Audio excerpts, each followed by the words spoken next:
Hi guys, welcome back. I'm Michelle, and on today's episode, we are talking about skin tone. I find that I get a lot of questions about skin tone, how to pick out your foundations and concealers, etc. So that is our topic for today, and I just want to say why knowing your skin tone and understanding it is so important. Not only does it set the foundation for your makeup look, whatever foundation, concealer, tinted moisturizer, whatever you're using, for that to match your skin gives you the most natural, beautiful finish. And then it also, your skin tone can help with picking out your eyeshadow color and your blush and your lipstick color, because you're trying to pick colors that work well together and complement each other in order to give you the most beautiful finished result possible. So that is our topic for today. Without further ado, let's get started. All right, so what is skin tone? Skin tone is going to be a combination of your genetic makeup, your biological makeup, as well as the amount of melanin or sun exposure. So what is melanin? Melanin is what gives your skin pigment.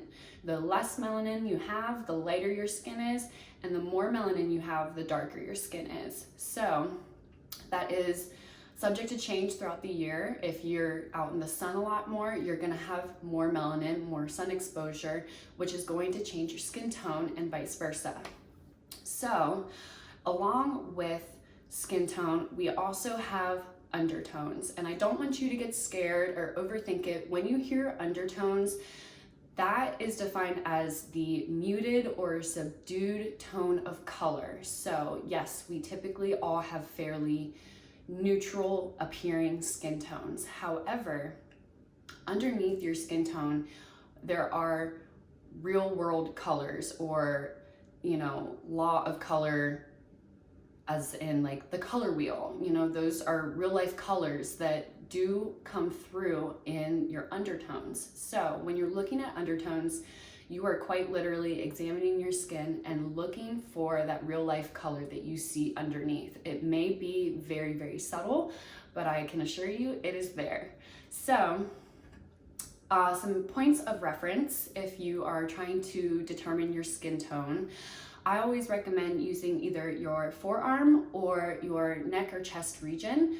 That is going to be some areas that are typically have a little less sun exposure. Your head sits further up and further out than your neck and your chest.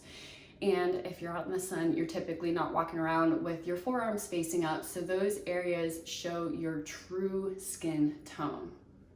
Now, when we are talking about real life color in undertones versus how to pick out foundations, which are going to be with our Fitzpatrick scale, which the Fitzpatrick scale is kind of the key, so to speak, of foundation and concealer colors. And then they also have a numerical system with them as well. So first, let's talk about some colors that you're gonna see in undertones. A lot of people have different undertones. They change throughout the year, like I said. So some basic skin tones or undertones that we're looking for are going to be light pink, white, yellow, orange, red, and blue. So when you're looking at your skin, those colors are going to be prevalent, or one or two of those colors. You may even have different skin tones within your facial region. So that's another thing to pay attention to as well. So when we talk skin tone, there are undertones, but those undertones are not set to light or dark skin tones. You can have very fair skin and have a yellow undertone. That's typically my true undertone, is a little more yellow or light orange, so like peachy. But you can also have those skin tones in darker skin tones as well. So women of color are not just red or blue or orange, red or blue skin tones. They can have yellow and pink as well. So when you're talking about skin tone, you really need to look at where you are in relative light to dark. And then within each of those light and dark, there's also a whole spectrum of skin tones as well.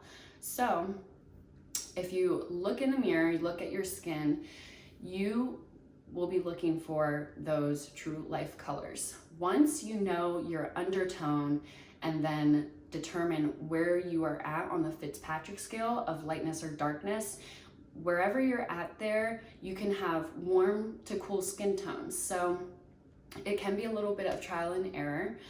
Doing swatches are always going to be great. I will be going through next and showing some pictures as well as examining what their skin tone is, just to give you guys a visual. I'm a very visual learner, so that is what we're going to do next. All right, so as you can see, this is our Fitzpatrick scale. This is what makeup brands are going to use in order to label and number their shades of foundations and concealers. So as you can see, each one has a description as well as the general coloring. With each brand, it can vary. They may not have a 1 for their lightest and a 6 for their darkest, but it will generally start with the lowest number being the lightest and the highest number being the darkest. So for my examples, I chose all celebrities, and I did get pictures that were with them having no makeup at all or as little as possible. This is not meant in distaste or shame. This is honestly for you to see their most true skin tone. So we'll start with Billie Eilish. She is definitely type 1. She is light to fair, and she has very visible pink undertones. So that is going to be her undertones. Gwyneth Paltrow is next. She is a little more towards type 2, but still in that light skin tone range. And hers is very much a yellow to a light orange undertone. Next, we have Anne Hathaway. She is definitely type 1. Her skin is very fair and visibly more of a white, but she also has a little bit of pale yellow in there. So white to pale yellow are going to be her undertones. All right, so next up, we're getting a little more melanin in these skin tones. So first we have Kim Kardashian. She is type 3. She's definitely tan to olive. And although her skin tone does appear fairly cool, she does have a slight yellow to orange undertones. Next, we have Demi Lovato. She is also type 3. She is more of a medium to tan, and her undertones are definitely golden or yellow as well. Next, we have Alicia Keys. She is type 4, so her skin tone is a little more of a moderate brown. And when we look at her skin, she definitely has more of a pink to yellow undertones. So it is possible to have several undertones, and that is what gives her moderate brown skin a slightly lighter appearance because of the tones of her undertones. Next up, we have Tyra Banks. She can be borderline between a 4 and 5. If you look up images of her online, you can see a range in her skin tones, but generally speaking, she is definitely on the end of dark tan to moderate brown, and she definitely has more golden undertones as well. And then next we have Rihanna. So Rihanna is type 5. She is more moderate brown to dark tan. And she also has a little bit of a lighter spectrum to her skin tone. So she is also going to have those golden undertones as well. Generally, when we get into darker skin tones, instead of referring to undertones as yellow, we prefer to go with golden because they still have a darker appearance but can have those yellow golden undertones. And then lastly, we have Serena Williams. She is type 6. Her skin tone is dark brown, and she has a little more of orange undertones to her skin. Slightly yellow, but I would err on the more of orange for her undertones. But as you can see, no matter what your darkness or lightness is to your skin, you can still have those pink and yellow and orange skin tones even when you get to type 6 skin colors. All right, guys, so I hope that those visuals really help to give you guys a good visual and basic understanding of skin tones and the different ranges that you can have. I just wanted to give a few tips because it can be trial and error picking out foundations and concealers and getting your true skin tone. So here are some tips and tricks if you pick out something and it's not quite right. All right, so first, if you pick out a foundation or concealer and it is too light, you can use a darker face powder, bronzer, some sort of contour kit. You can use those or even a blush to bring color back to your skin so you don't feel like you're washed out too much. If your foundation is too dark, you can either mix it with a lighter concealer or use a lighter powder to tone down that color and bring some lightness back into your skin. Quick tip for staying on tone and being able to use all your product.